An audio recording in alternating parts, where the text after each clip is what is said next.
Welcome to the sewing machine tutorial. Before we begin, there are a few safety precautions. Make sure the silver knob on the top right of the machine is pushed to the right. This keeps the needle from moving if you were to accidentally press the foot pedal. When sewing, keep your fingers to the side and as far as away from the needle as possible. To begin, place what you are sewing under the needle. Then lower the presser foot with the black lever to the right of the needle.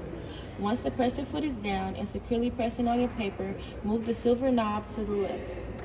Lightly press on the foot pedal until you're comfortable with the speed. Sew your project and once you stop at the end of the paper. When finished, there is a thread cutter on the back of the machine to the left of the needle. You can also use a pair of scissors. Some helpful hints. If the needle needs to be moved a small amount, use the dial on the right side of the machine, and the needle must be raised before the thread patterns are changed. If you are a younger child wishes to use the machine, it's safer if they push the foot pedal and an adult moves the item being sewn. The machine can be stopped at any time with the silver knob.